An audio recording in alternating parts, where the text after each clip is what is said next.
ठीक है, चलो नेक्स्ट देखो आप।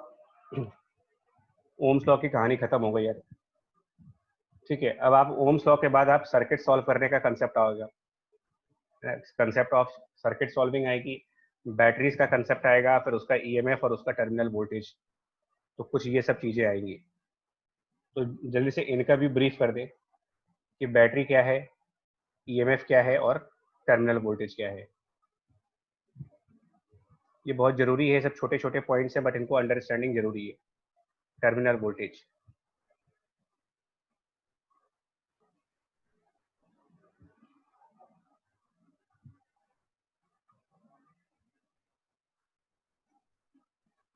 नहीं कनेक्ट सर्किट सॉल्विंग हो जाएगी इसमें, बिल्कुल सही बात है, बट फिर भी कुछ चीजें ऐसी होती हैं जो करंट के एक्सक्लूसिव टॉपिक्स हैं, है ना, मतलब ठीक है वो सॉल्व तो हो जाएगा बट ये जानना जरूरी है हमारे लिए।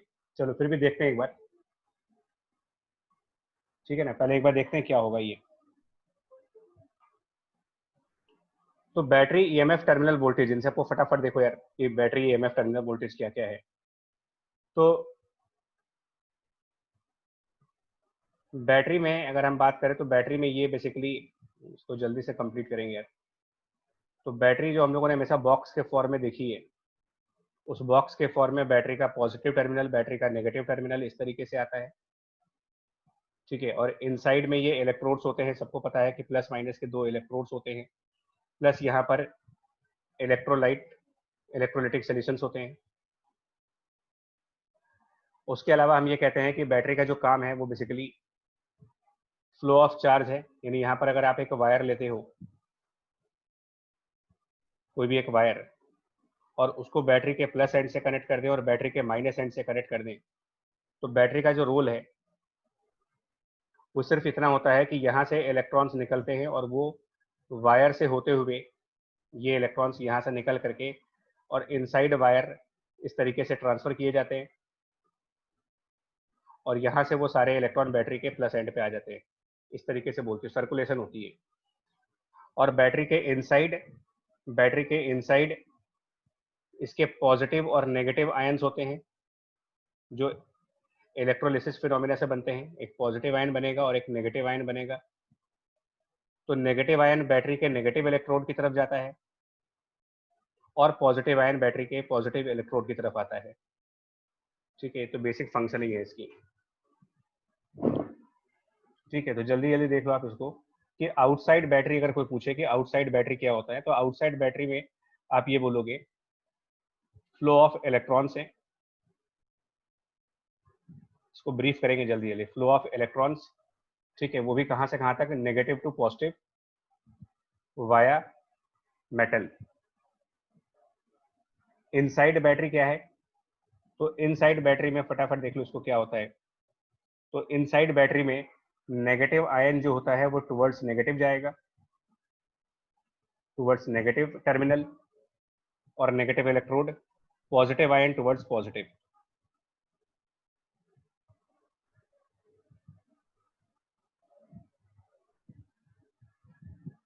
ठीक है, ये दो चीजें होती हैं, इनसाइड बैटरी और आउटसाइड बैटरी।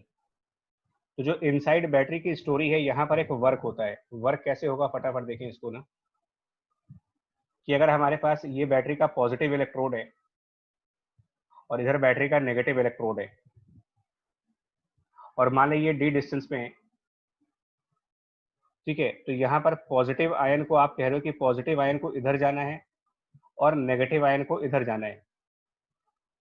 ये कैसे हो सकता है कि अगर बैटरी के प्लस माइनस इलेक्ट्रोड के बीच में अगर आप इलेक्ट्रिक फील्ड की डायरेक्शन देखो तो इलेक्ट्रिक फील्ड की डायरेक्शन प्लस से माइनस होती है। ये मतलब इसको हम इलेक्ट्रोड वाली बात करें, बैटरी का पॉजिटिव इलेक्ट्रोड और ये बैटरी का नेगेटिव इलेक्ट्रोड,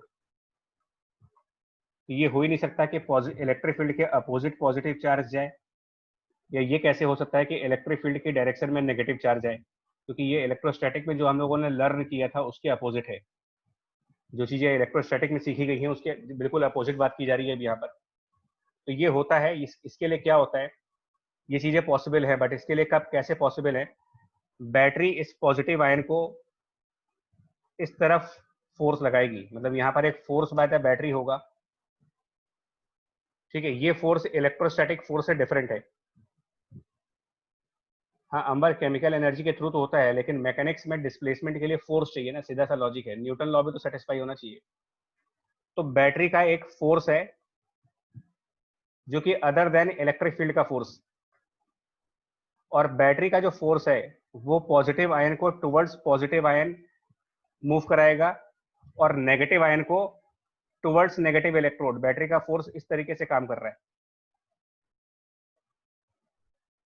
ठीक है, तो आप ये मानते हैं, मतलब ऐसा माना जाता है कि बैटरी के अंदर कोई फोर्स है, वो फोर्स पॉजिटिव आयन को पॉजिटिव की तरफ लेके चलती है, नेगेटिव आयन को नेगेटिव की तरफ लेके चलती है, और उस फोर्स का कुछ वर्क होता है। तो फोर्स इनसाइड द बैटरी, और अगर डी डिस्टेंस है दोनों इलेक्ट्रोड के बीच में, तो इसको हम कहते हैं कि ये हमारा वर्क बाय बैटरी है, this is the work by the battery. मैं फिर रिपीट कर दूं कि ये जो फोर्स ऑफ बैटरी आप देख रहे हो, ये इलेक्ट्रोस्टैटिक वाला फोर्स नहीं है, उसके अपोजिट वाला फोर्स है। ये जो एफ बी हम देख रहे हैं, ये एफ बी, ये इलेक्ट्रिक फील्ड के अपोजिट डायरेक्शन में लग रहा है यहाँ पर। ठीक है, तो इसकी वैल्यू कितनी होगी अगर एफ बी इंटू डी की हम बात करें, तो इसकी वैल्यू, और ये बुक्स में दिया जाता है यार, इसे आप देख लीजिएगा ये सब भी, क्योंकि ना क्या होता है कि आप कुछ एग्जाम्स ऐसे हैं जो बहुत ज्यादा लो लेवल पे चले जाते हैं। जेई की बात छोड़ दो आप, तो जेई इतना डीप में नहीं जाता है ना। सचिन, फोर्स का कॉज क्या है? फोर्स का कॉज बच्चा है, देखो फिर यही है, इसको हम फंडामेंटल फोर्सेस में मानते हैं। ठीक है ना, इसको भी हम फंडामेंटल फोर्सेस में मानते हैं कि कुछ केमिकल रिएक्शंस जो भी होंगी वहां पर एक वीक फोर्स डेवलप होती है। ठीक है, बहुत सारी केमिकल रिएक्शंस के अंदर एक फंडामेंटल फोर्सेस मानी जाती है। आई मीन ये इलेक्ट्रोस्टैटिक फोर्स से थोड़ा सा अलग चल रहा है, इसलिए बार बार बोल रहा हूँ। फंडामेंटली जितनी भी केमिकल रिएक्शंस हैं, डीके प्रोसेसेस हैं, उन सब के अंदर ये मानते हैं कि कुछ ना कुछ वीक फोर्सेस होती हैं, जो आपके चार फंडामेंटल फोर्सेस हैं उनमें से एक है ये, जो एसोसिएटेड होती है हमेशा किसी न किसी रिएक्शन के साथ, चाहे वो न्यूक्लियर रिएक्शन हो, चाहे वो केमिकल रिएक्शन हो। ठीक है, तो कॉज, फंडामेंटल का कॉज नहीं बताया जा सकता कि क्यों होता है ये। ठीक है, तो हाँ, बट ये मान सकते हैं कि ये फोर्स इस आयन को इलेक्ट्रिक फील्ड के अपोजिट लेके चल रहा है, तो ये उसके बराबर तो होगा ही, या उससे ज्यादा होगा। तो अगर हम उसके बराबर मान ले तो क्यू ही लिख सकते हैं उसको। एक और चीज आपके जस्ट नॉलेज के लिए बता दें कि जो बैटरी का फोर्स है, ये नेचर वाइज नॉन कंजर्वेटिव है, जबकि इलेक्ट्रोस्टैटिक फील्ड, इलेक्ट्रिक फील्ड की बात की जाएगी तो इलेक्ट्रिक फील्ड को नेचर में कंजर्वेटिव कहा गया है। यानी कि अगर आप एक इलेक्ट्रिक फील्ड के अंदर क्लोज, कंजर्वेटिव और नॉन कंजर्वेटिव का डिफरेंस क्या है, कि अगर आप एक चार्ज पार्टिकल को किसी क्लोज पाथ पे लेके जाओ, क्लोज पाथ, और वर्क डन अगर जीरो आ जाता है, तो ये एक कंजर्वेटिव फील्ड है, और अगर वर्क डन जीरो नहीं आता है तो ये नॉन कंजर्वेटिव है। यही डिफरेंशिएशन है दोनों का। तो क्या बैटरी के अंदर वर्क जीरो होगा? क्योंकि अगर बैटरी के अंदर टोटल वर्क जीरो होता, फिर तो बैटरी के अंदर जितनी एनर्जी स्टोर की है वो कभी खत्म ही नहीं होती। जबकि हम सबको पता है कि बैटरी कंटिन्यूसली अपनी एनर्जी लूज कर रहा होता है, और चार्ज क्लोज पाथ में भी चलते हैं, ये भी मुझे पता है कि जो चार्जेस हैं वो एक क्लोज पाथ पे चल रहे हैं। तो क्लोज पाथ में चलने के बावजूद भी बैटरी की एनर्जी कंटिन्यूसली खर्च हो रही है। इसका मतलब बैटरी का वर्क डन जीरो नहीं आ रहा फॉर ए क्लोज पाथ। तो इसका मतलब inside battery there must be some non conservative force also. तो अगर इलेक्ट्रिक फील्ड की फोर्स जो कि पॉजिटिव इलेक्ट्रोड से नेगेटिव इलेक्ट्रोड की तरफ है, उसके अपोजिट डायरेक्शन में बैटरी की फोर्स है जो उन आयंस को पुश करती है टुवर्ड्स द इलेक्ट्रोड्स।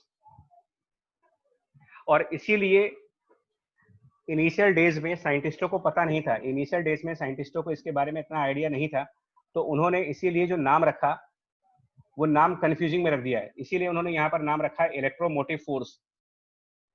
मतलब पहले ये समझा जाता था कि करंट, इलेक्ट्रिसिटी किसी फोर्स की वजह से होती है। बाद में फेराडेज ने क्लियर किया कि भाई फोर्स नहीं होता है, पोटेंशियल डिफरेंस की वजह से होता है ये सब कुछ।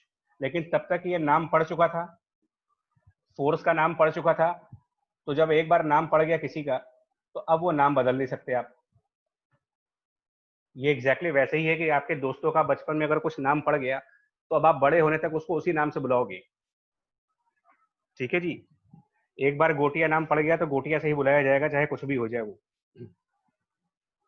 तो वैसे ही यहाँ पर है कि ईएमएफ नाम पड़े, पहले यही माना जाता था कि बैटरी के अंदर कोई फोर्स है, तो यहाँ फोर्स है, बट वो फोर्स क्यूई के जस्ट अपोजिट है, नॉन कंजर्वेटिव है। तो क्यूई इंटू डी इतना वर्क है, और work per unit charge, work done by the battery per unit charge जब निकालेंगे तो इसको हम लोग ईएमएफ का नाम देते हैं इलेक्ट्रोमोटिव फोर्स। इसके नाम में और इसके काम में डिफरेंस है, नाम और काम मैच नहीं करता। नाम में ये फोर्स है, लेकिन अगर वैसे देखा जाए तो it is the work per unit charge. तो नेम कंफ्यूजिंग है इसका, बट क्योंकि कन्वेंशन में पुराने जमाने से चला आ रहा है तो इसलिए आज तक किसी ने इसको बदला नहीं है और आगे भी नहीं बदलेंगे। सो इलेक्ट्रोमोटिव फोर्स फोर्स नहीं है, ठीक है, क्योंकि किसी को गलत फहमी हो गई थी फोर्स की, इसलिए उसने फोर्स का नाम दे दिया था, बट उनकी बेइज्जती नहीं करनी थी मुझे आगे। तो अभी तक हम उनको रिस्पेक्ट देते हैं कि ठीक है ये ईएमएफ है ना। कुछ लोग बुरा मान जाते हैं अगर उनका नाम बदल दो तो उनको सम्मान देने के लिए इसको ईएमएफ कहा गया, लेकिन इसको बाद में क्लियर कर दिया गया यार ये work done by battery per unit charge है। तो यही डेफिनेशन ऑफ ईएमएफ हो जाएगी, it is the amount of work which is done by the battery per unit charge when the charge is moved from one electrode to the other electrode। एक electrode से दूसरे electrode पे जाने के लिए battery का जो वर्क होता है पर यूनिट चार्ज, उसी को ईएमएफ का नाम दिया गया है। ठीक है, कुछ बुक्स में ये भी लिखा हुआ है कि EMF is the work by battery in moving a unit charge in the complete circuit. और मैं आपसे कह रहा हूं कि EMF is work done by battery in moving a unit charge from one electrode to the other electrode. पूरे circuit की बात ही नहीं कर रहा हूं। क्यों? यहां कौन सा बैटरी वर्क कर रहा है, यहां पर कौन सा बैटरी का फोर्स आ रहा है? इलेक्ट्रॉन बाहर चल रहा है तो वहां बैटरी तो है नहीं कोई, इस रास्ते में कोई बैटरी का फोर्स ही नहीं है। तो बैटरी एक्चुअल में जो वर्क करती है वो सिर्फ इलेक्ट्रोड से इलेक्ट्रोड के बीच में करती है, उसके बाहर बैटरी का कोई काम नहीं है।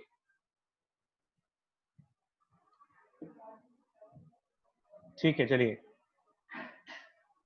तो ईएमएफ इसको बोलोगे आप, मतलब EMF is the work by battery upon charge. इसीलिए बैटरी का वर्क निकालने के लिए आप चार्ज को उसके पोटेंशियल डिफरेंस से मल्टीप्लाई करते हो, बिकॉज ईएमएफ एक तरीके का पोटेंशियल डिफरेंस ही हो गया। ठीक है, चलिए, अब इसको ध्यान रखिएगा, इस डेफिनेशन को ध्यान रखना है आपको। नेक्स्ट पे आते हैं। अब मान लो हमने क्या कहा कि एक बैटरी हमने यूज करी और उस बैटरी से हमने कोई रेजिस्टेंस कनेक्ट किया। ठीक है, इस तरीके से हमने मान लिया कि ये बैटरी है, इसका पॉजिटिव टर्मिनल और इसका नेगेटिव टर्मिनल, और इसके पॉजिटिव नेगेटिव टर्मिनल से हमने मान लो कुछ वायर्स कनेक्ट किए, यहाँ पर एक मेटल कनेक्ट किया।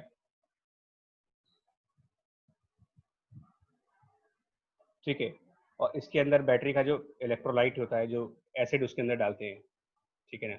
और इसके अंदर बैटरी के अगर आपने कभी नोटिस किए हो तो इलेक्ट्रोड्स होते हैं जो अंदर की तरफ डिप किए जाते हैं इनसाइड बैटरी। तो एज यूजुअल क्या होगा कि इलेक्ट्रॉन्स निकलेंगे यहाँ से, ऐसे जाएंगे, फिर ये ऐसे इलेक्ट्रॉन्स आते हैं, इसके अंदर इलेक्ट्रॉन्स ऐसे जाते हैं, फिर इस तरीके से इलेक्ट्रॉन्स आते हैं और पॉजिटिव की तरफ चले जाते हैं। ये प्रोसेस होता है। और इनसाइड बैटरी, फटाफट जल्दी से देख लो, इनसाइड बैटरी में फिर रिपीट कर दूं कि पॉजिटिव आयन पॉजिटिव की तरफ आएगा और नेगेटिव आयन नेगेटिव की तरफ। ये पूरा प्रोसेस हो रहा है। अब आइए, इस प्रोसेस में क्या होता है, बैटरी ने कुछ वर्क किया, यानी कि ये जो नेगेटिव आयन यहाँ पर आए, नेगेटिव आयन, इनके ऊपर कुछ वर्क हुआ तो इनको एक एनर्जी मिल गई, यानी कि जो नेगेटिव आयन है उनको एक एनर्जी मिली। तो उनको एनर्जी रिसीव हुई, जो एनर्जी रिसीव्ड डेफिनेशन के हिसाब से वो charge multiplied by E, capital E. यहाँ पर कैपिटल ई का मतलब ईएमएफ है, इलेक्ट्रिक फील्ड नहीं है ये। ठीक है, पीछे की डेफिनेशन के हिसाब से।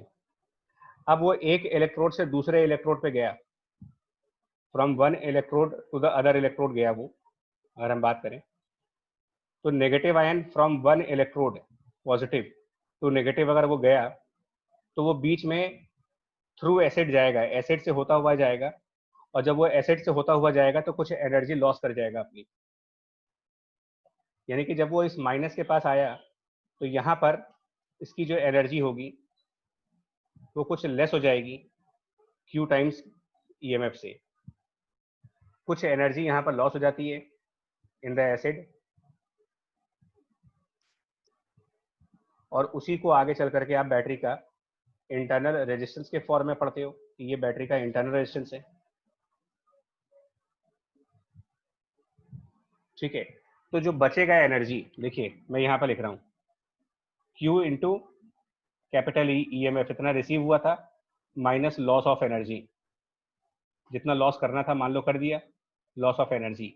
अब ये बची हुई एनर्जी जो होगी वो कहाँ जाएगी? तो इस बची हुई एनर्जी के साथ इलेक्ट्रॉन, ठीक है, क्योंकि जब ये नेगेटिव आयन नेगेटिव इलेक्ट्रोड पे आता है तो यहाँ से एक इलेक्ट्रॉन बाहर निकलता है, तो ये माना जाता है कि ये नेगेटिव आयन के पास जो भी एनर्जी बचा था उसने वो सारी एनर्जी इलेक्ट्रॉन को दे दी। तो ये इलेक्ट्रॉन उस आयन से एनर्जी ले करके और फिर ये बाहर की तरफ मूव करते हैं। यानी ये जो इलेक्ट्रॉन यहाँ पर चल रहे हैं, इनकी कोई एनर्जी की बात करें तो इनकी energy Q times EMF minus जो लॉस होना था, Q into EMF minus loss, इतनी एनर्जी के साथ इलेक्ट्रॉन आगे चलेंगे। ठीक है, और ये मानते हैं कि जब वो इस मेटल के अंदर से निकलते हैं, मेटल के अंदर से, तो मेटल के अंदर ये इलेक्ट्रॉन एनर्जी लूज करता है अपनी ना, ये लॉस कर देता है, और ये मानते हैं कि ये लॉस 100% कर देता है, जितना भी एनर्जी था वो 100% लॉस कर देता है, और बाहर आने के बाद इसके पास नियरली जीरो एनर्जी बची है,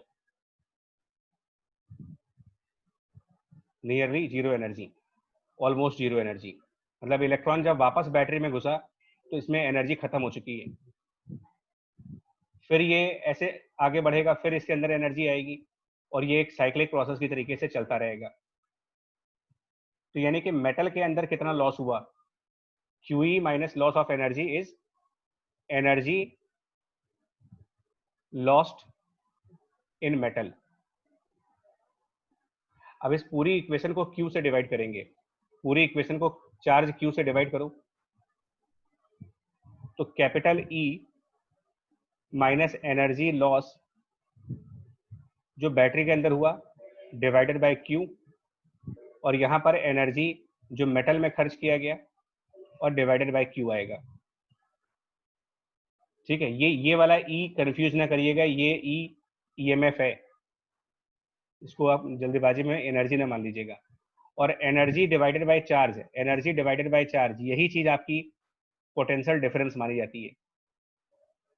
तो इसको हम पोटेंशियल डिफरेंस कह सकते हैं। इनफैक्ट इसी को हम कहते हैं टर्मिनल वोल्टेज। टर्मिनल वोल्टेज इसको बोलोगे जो मेटल के अंदर है, और ये पोटेंशियल डिफरेंस भी है। तो ये ओम्स लॉ के हिसाब से, as per the Ohm's law, इसको हम current I multiplied by resistance भी कर सकते हैं। और ये भी जो energy of loss upon Q देख रहे हो, ये भी एक तरीके का पोटेंशियल डिफरेंस है। Energy by charge is always a potential difference, तो ये भी पोटेंशियल डिफरेंस है, बट ये बैटरी के अंदर का पोटेंशियल डिफरेंस है। तो इसको I इंटू हम स्मॉल r करते हैं, जिसमें स्मॉल r इंटरनल रेजिस्टेंस है, और यहाँ पर कैपिटल E जो कि EMF है। तो EMF minus I into small r equal to I into capital R। ये पूरी इक्वेशन बनती है, जिसको सिंप्लीफाई करोगे तो आपका टर्म आता है capital I equal to EMF divided by capital R plus small r। और इस तरीके से बैटरी के करंट को कैलकुलेट किया जाता है। ये पूरी उसकी डिटेल स्टडी हुई कि बैटरी का करंट इस तरीके से कहाँ से डेवलप हुआ है, और उसका कंप्लीट एनर्जी एनालिसिस किस तरीके से किया गया है। Current from battery will be now written as capital E जो उसका EMF है divided by sum of external resistance, capital R इसका रेजिस्टेंस है, कैपिटल R इसका रेजिस्टेंस है वायर का, और स्मॉल r इसके अंदर जो एसिड है उसका रेजिस्टेंस है। स्मॉल r को इंटरनल रेजिस्टेंस कहोगे, कैपिटल R को एक्सटर्नल रेजिस्टेंस कहोगे, और इस तरीके से करंट फाइंड आउट करते हैं। तो आप जरा डिफरेंस समझो यार, एक बार फिर से रिपीट कर रहा हूँ।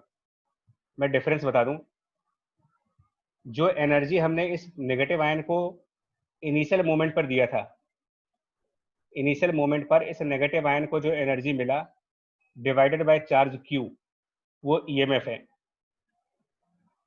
दूसरे इलेक्ट्रोड पर वो जिस एनर्जी के साथ पहुंचा वो डिवाइडेड बाय चार्ज क्यू, अब ये टर्मिनल वोल्टेज है। ठीक है, और इनमें डिफरेंस क्यों है? यहाँ की एनर्जी और दूसरे इलेक्ट्रोड पर पहुंचने में जो एनर्जी में डिफरेंस है वो इसलिए है कि बीच का रास्ता एसिड से होके जाता है और एसिड के अंदर लॉस हो जाती है कुछ ना कुछ एनर्जी। ठीक है, तो इसको जल्दी से वाइंड अप कर दें और इसको फॉर्मूले में कन्वर्ट कर दें, फॉर्मूले में कन्वर्ट कर दीजिए। तो अब इसको जल्दी से देखो, ईएमएफ इसको नॉर्मली हम स्टाइलिश ई से दिखाते हैं, और टर्मिनल वोल्टेज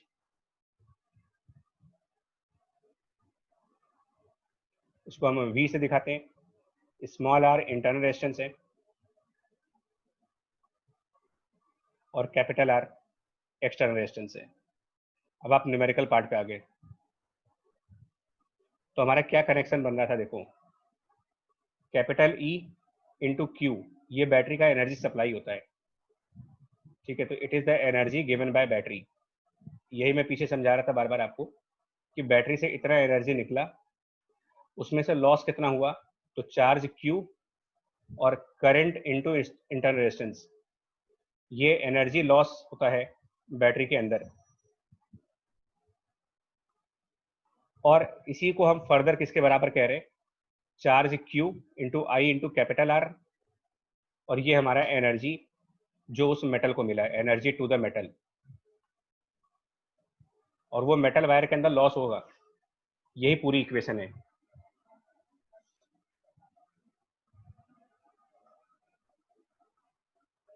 किसका डाउट है भाई?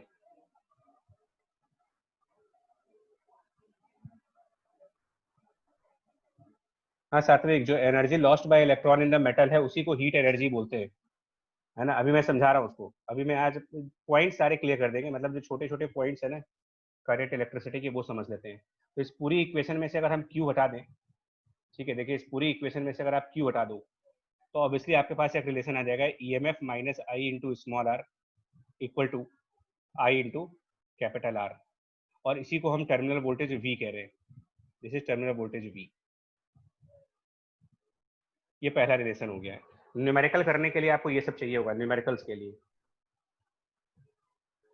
और देखो यहाँ पर एक और चीज देखो ना, हम कह रहे हैं कि ये वाली चीज हमने मेटल को दी ना, इतनी एनर्जी मेटल को दी, तो अब देखो जरा, अगर मैं पूछूं कि what is the rate of energy loss, rate of energy loss in metal, तो रेट निकालने के लिए इसको टाइम से डिवाइड करोगे ना, क्योंकि ये तो एनर्जी है, रेट निकालना है तो अपॉन टी करोगे, और क्यू बाई टी जब करोगे आप, हालांकि ये D Q by D T होना चाहिए, बट फिर भी समझने के लिए ठीक है कि हम टाइम से डिवाइड कर देंगे तो ये करंट बन जाएगा, और यही चीज हमारी आई स्क्वायर आर होती है, जिसको बोलते हैं रेट ऑफ हीट लॉस। कि एक वायर के अंदर जो एनर्जी लॉस होती है उसका रेट आई स्क्वायर आर कहाँ से डिराइव हुआ, वो भी आप चेक कर सकते हो कि ऐसा क्यों कहते हो कि आई स्क्वायर आर जो है वो रेट ऑफ हीट लॉस होता है, जिसको हम पावर भी बोलते हैं। रेट ऑफ एनर्जी लॉस, जिसको हम पावर ऑफ रेजिस्टेंस भी कहते हैं, कि power equal to I square R, और कुछ जगहों पर इसको वी स्क्वायर बाई आर भी करते हो। तो ये वी होगा, मतलब यहाँ पर टर्मिनल वोल्टेज आएगा, यहाँ पर ईएमएफ नहीं लिखना कभी, ये वी लिख रहे हो, वी मतलब terminal voltage, not the EMF. ठीक है जी, अब क्लियर होगा आपको कि बैटरी का फंक्शनिंग किस तरीके से है।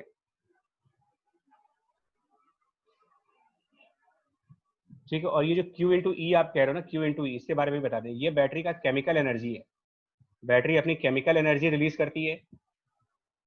Energy loss in this battery ये एज अ हीट के फॉर्म में होगा, और energy to the metal wire भी फर्दर हीट के फॉर्म में डिसिपेट होता है।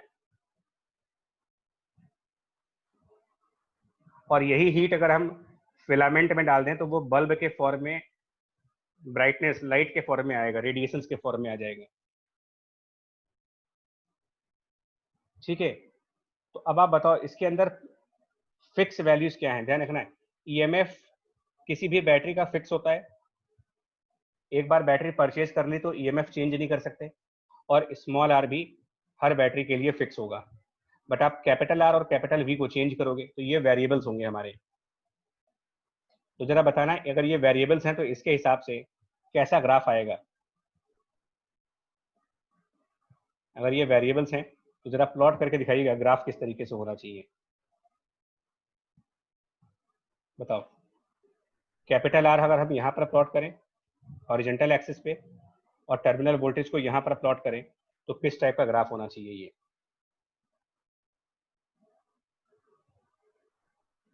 तो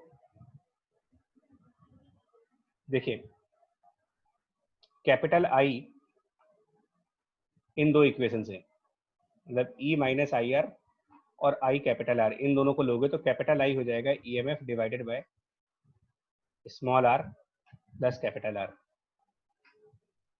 तो कैपिटल आर अगर जीरो पुट करते हैं, दो केसेस लेने हैं आपको, एक केस लो आप कैपिटल आर जीरो का और एक केस लो कैपिटल आर इन्फिनिटी का। तो कैपिटल आर जीरो रखने पर क्या होगा और कैपिटल आर को इन्फिनिटी रखने पर क्या होगा। कैपिटल आर जीरो रखने का मतलब आई की value E divided by small R, ठीक है। लेकिन जब कैपिटल आर जीरो हो गया और आई नॉन जीरो आ रहा है, तो इनका प्रोडक्ट ही हमारा कैपिटल वी है, यानी कि टर्मिनल वोल्टेज जीरो है। और जब आर इन्फिनिटी लोगे आप, तो यहाँ पर जब स्मॉल आर को इन्फिनिटी पुट करोगे, यहाँ पर स्मॉल आर को इन्फिनिटी, तो current in the circuit will be zero और टर्मिनल वोल्टेज की वैल्यू, नहीं हाइपरबोला नहीं आएगा, देखो हाइपरबोला नहीं, हाँ ठीक है। देखिए v आएगा कितना, यहाँ पर v की वैल्यू, आई तो जीरो हो गया, लेकिन आई जीरो हो रहा, यहाँ पर जीरो आएगा, यहाँ इन्फिनिटी आएगा, तो ऐसे नहीं आ पाएगा आंसर। क्या आएगा v की वैल्यू, क्योंकि एक तरफ जीरो मिल जाएगा और एक तरफ आपको इन्फिनिटी, ठीक है ना। हाँ, तो आप बगल वाले इक्वेशन देख लो यहाँ से, क्योंकि यहाँ पर आई जीरो रख दो और आर तो नॉन जीरो है, तो वो ई के बराबर रहेगा, यानी v इक्वस टू ई। और ये हाइपरबोला क्यों बनेगा, क्योंकि v equals to I into R है ना। तो ये जो v है इसकी वैल्यू करंट यहाँ पर है, यानी कि एक तरीके से ये e into capital R divided by capital R plus small R. तो आर जीरो होने पर v जीरो है, R equal to zero, V equal to zero, और आर इन्फिनिटी पर v ई है, यानी इसका जो ग्राफ बनेगा वो ऐसे करके एक हाइपरबोलिक ग्राफ आएगा, कि जैसे जैसे आर बढ़ता जाएगा वैसे वैसे इसकी वैल्यू हाइपरबोलिकली बढ़ती चली जाएगी और ई को अप्रोच कर जाएगी, terminal voltage versus capital R का ग्राफ, ठीक है। इस तरीके से होगा ये ग्राफ। और एक ग्राफ और है इसमें, ठीक है, तो ये भी टॉपिक कंप्लीट हो जाएगा हमारा। आप ये बताओ, अगला जो ग्राफ है वो ये है,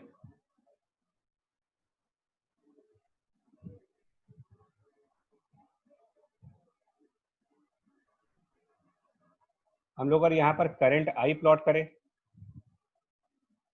ठीक है रे, मतलब sorry, terminal voltage, mistake, terminal voltage और करंट आई के बीच में ग्राफ कैसा होगा, टर्मिनल वोल्टेज और करंट आई के बीच में। अच्छा, ये सब आपको पता होगा कि बैटरी को हमेशा आप ऐसे दिखाते हो, ई और स्मॉल आर, और ये डॉटेड लाइन दिखाते हो। वो डॉटेड लाइन इसलिए दिखाते हैं कि बैटरी हमेशा बॉक्स के फॉर्म में आती है, एक डब्बे में बंद होके आता है, इसलिए डब्बा दिखाते हो। और अगर हम बैटरी को यहाँ पर ओपन रखें, ध्यान रखिएगा, बैटरी को ओपन, कुछ भी कनेक्ट न करें, तो open battery is called as R equal to infinity. और अगर हम बैटरी को डायरेक्ट ज्वाइन कर दें, बैटरी का प्लस और माइनस आपस में कनेक्ट कर दें, ठीक है जी, बैटरी का ईएमएफ, बैटरी का रेजिस्टेंस, और अगर हम बैटरी के प्लस टर्मिनल को और माइनस टर्मिनल को डायरेक्ट ज्वाइन कर दें, बीच में कुछ भी ना लगाएं, डायरेक्ट कनेक्ट कर दूं, तो ये कहलाता है आर इक्वल टू जीरो। इसको हम कहते हैं कि बैटरी को हमने शॉर्ट सर्किट कर दिया है, और इसको हम कहते हैं बैटरी हमारा ओपन सर्किट है। ओपन एंड शॉर्ट, ये दो बेसिक एग्जाम्पल हैं,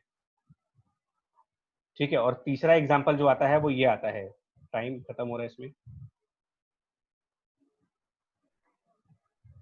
तीसरा एग्जाम्पल आप यहाँ पर कैपिटल आर लगाते हो, जो कि जीरो से बड़ा होता है और इन्फिनिटी से कम होता है। ये तीन केसेस होते हैं हमारे, ठीक है। तो जल्दी से इसको कंप्लीट कर लीजिए भी, क्या आंसर आ रहा है। हाँ, स्ट्रेट लाइन आएगा, ना, ये लाइन स्ट्रेट आएगा क्योंकि v is equal to E M F minus I into small R है, तो स्ट्रेट लाइन ग्राफ हो जाएगा ये सीधा सीधा ऐसे।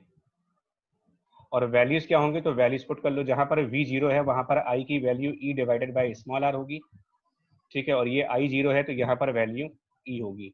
यानी ये जो पॉइंट है जहाँ पर i जीरो है, जीरो करंट का मतलब है r इक्वल टू इन्फिनिटी, और इसका मतलब है r इक्वल टू जीरो। ठीक है, तो चलिए यहीं तक की क्लास रख रहे हैं बच्चा, क्लास खत्म कर रहे हैं अभी यहाँ पर, है ना, वाइंड अप करेंगे, अगली क्लास होगी तो उसमें देखेंगे फिर अब।